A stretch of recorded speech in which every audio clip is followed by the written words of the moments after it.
यह मेरी होश संभालने से पहले की बात है। अब्बा के मिलने वाले एक अंकल हमारे घर आए। तब मैं मुश्किल से 8 साल की थी। मेरे वालिद ने उनको रहने के लिए जगह दे दी, जबकि हमारा घर 2 ही कमरों पर मुश्तमिल था।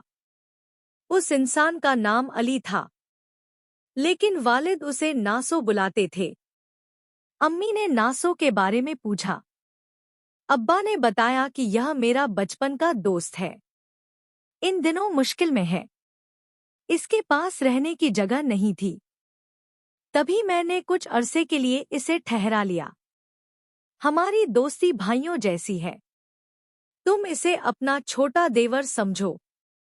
इसने मुझे अपनी मुश्किल बयान की। मैं इनकार ना कर सका। अम्मी ने कहा कि आपने बहुत अच्छा किया, लेकिन इसे रात में सुलाएंगे कहाँ? अब्बा कहने लगे, अरे बच्चों वाले कमरे में सो रहेगा। अभी तो सर्दियां हैं, वरना रात को छत पर सोने का इंतजाम कर देता। अम्मी अब्बा की बात सुनकर खामोश हो गई। वह अब्बा से ज्यादा बहस नहीं करती थी। वह दिन को एक कारपेंटर के पास काम पर चला जाता, रात को लौटकर वापस आता। वह कभी भी खाली हाथ वापस नहीं आता था। हमेशा हम बच्चों के लिए फल, फ्रूट ले आता। कभी सुबह के नाश्ते का सामान ले आता। अंडे, डबल रोटी वगैरह ले आता। वो सिर्फ नाश्ता हमारे घर से करता था। दोपहर का खाना अपने कारपेंटर दीन मोहम्मद के पास खाता। रात का खाना कभी बाहर खा लेता। कभी वह आ जाता तो वालिद इसरार करके उसे खाने पर बिठा लेते। हम सब बच्चे उसे चाचा कहते थे, क्योंकि वालिद कहते थे कि यह मुझे सगे भाइयों जैसा अजीज है। बुरे दिनों में नासो ने भी हमारा साथ दिया। वालिद की सैलरी ज्यादा नहीं थी। घर का गुजारा मुश्किल से हो रहा था, लेकिन नासो के आ जाने से हालात बेहतर होने लगे। खर्चा खत्म हो जाता तो वह अपने पैसों से राशन ले आता। कभी तेल, दाल, चावल खत्म हो जाते, उसे पता चल जाता तो वह यह चीजें खरीद लाता। हमसे पैसे ना लेता। वह कहता कि मैं भी इस घर में रहता हूँ, इतना तो मेरा हक बनता है।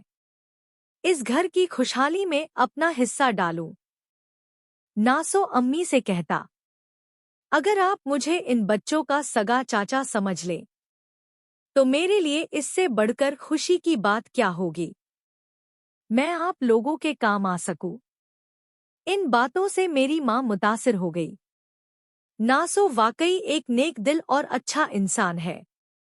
अगर हमने उसे रहने को जगह दी, तो यह हमारे एहसान का बदला चुकाने की कोशिश करता है। असल में नासो का अपने भाई और भाभी से झगड़ा हुआ। तब वह सामान उठाकर अब्बा के पास चला आया। अब वह अपने भाई के घर जाकर रहने को तैयार नहीं था। नासो अपनी कमाई से आधी रकम हमारे इखराजात में मिलाने लगा। तभी मिलजुल कर अच्छी जिंदगी बसर होने लगी।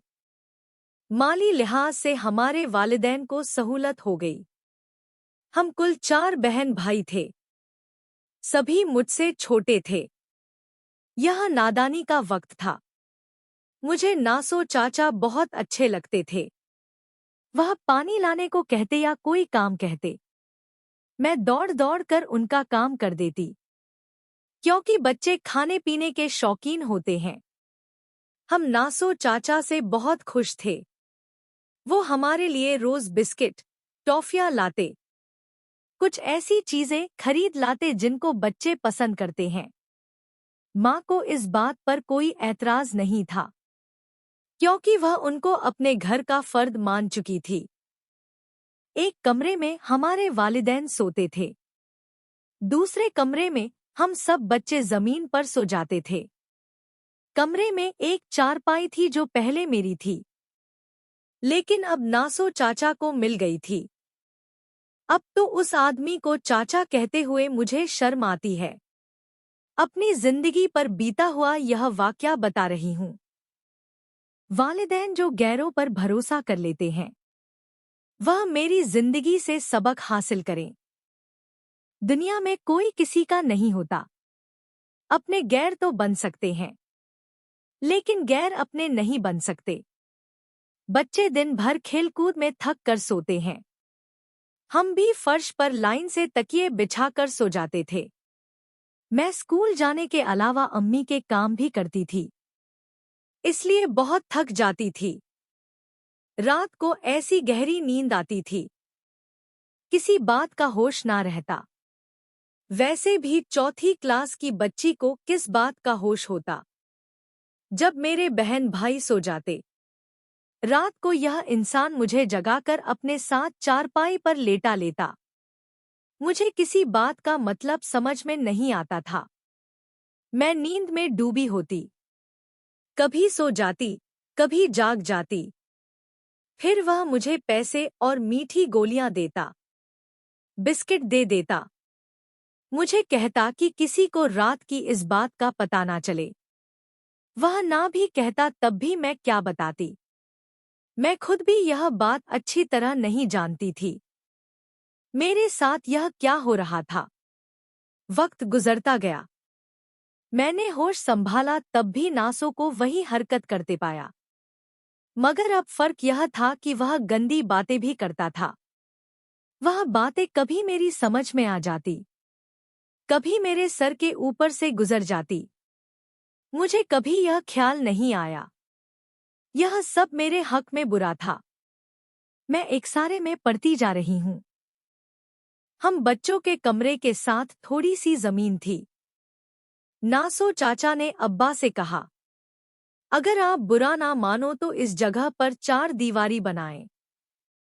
छत डाल लो। कारपेंटर तो अपना दोस्त है। छत, खिड़कियां, दरवाजे बहुत कम पैसों में बन जाएंगे। मजदूरी मैं खुद कर लूंगा। अब्बा उसकी बात पर बहुत खुश हुए। वैसे भी घर में एक कमरे की जरूरत थी। देखते ही देखते चंद दिनों में एक छोटा सा कमरा तैयार हो गया।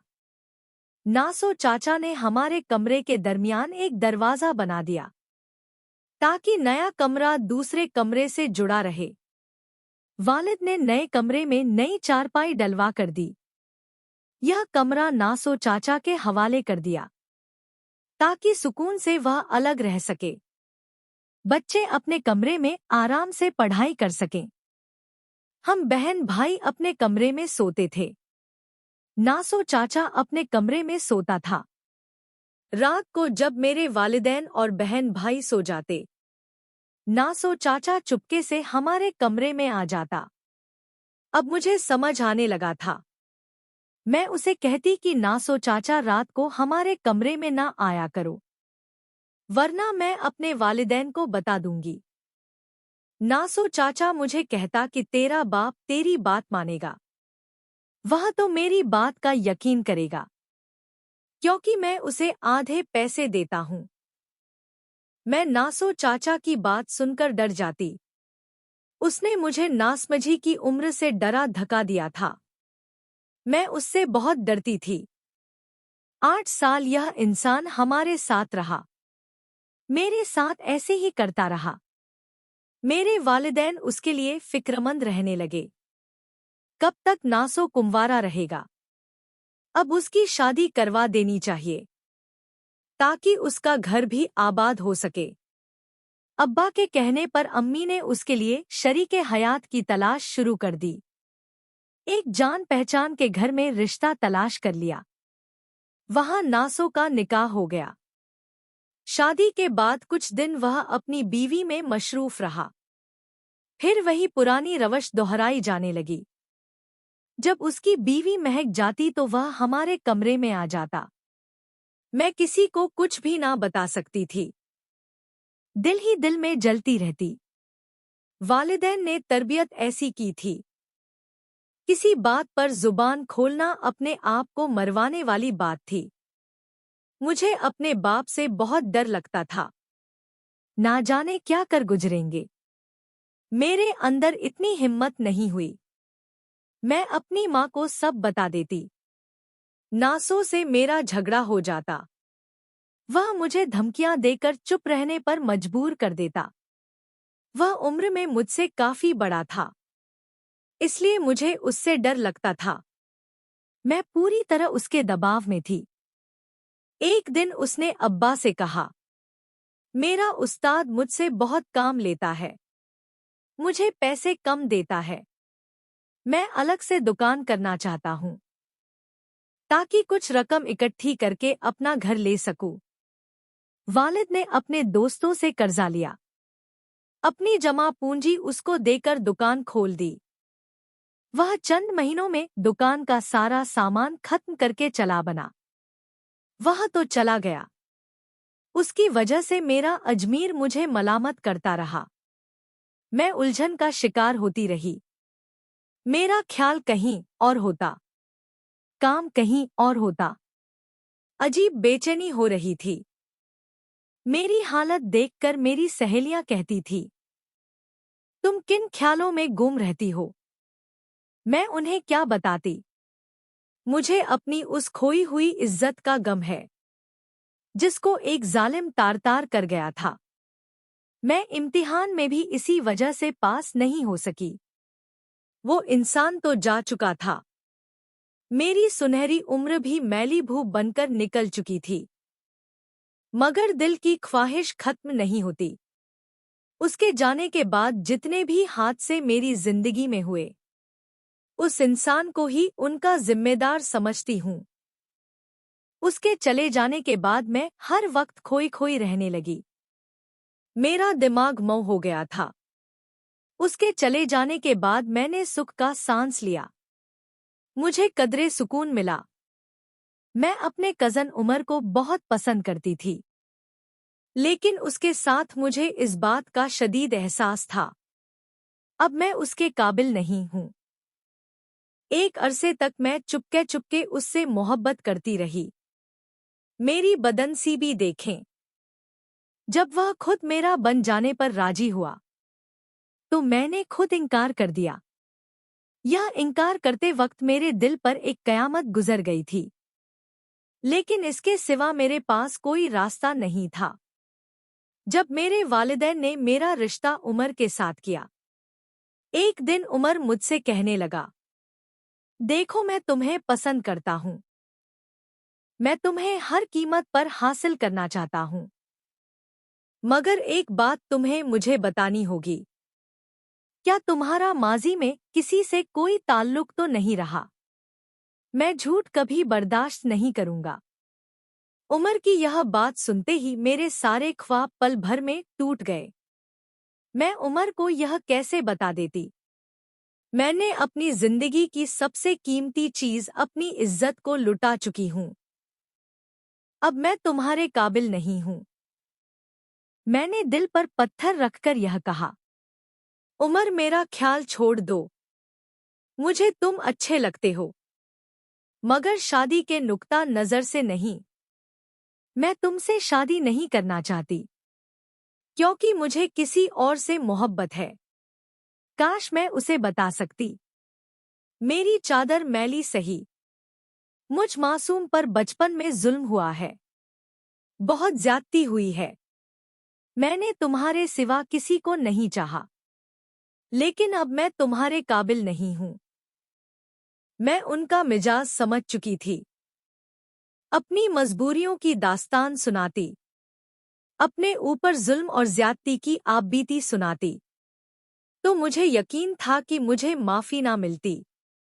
अर्जी माफी तो हर मर्द दे देता है, आला जुर्फ बन जाता है, मगर उसके दिल में जो एक बार कांटा चुभता है, उसको निकालना मर्द के अपने बस की बात नहीं होती। उम्मीद है कि यह छोटा सा नावल आपको पसंद आया होगा। अपना बहुत सारा ख्याल रखिएगा। मिलते हैं अगली कहानी के साथ।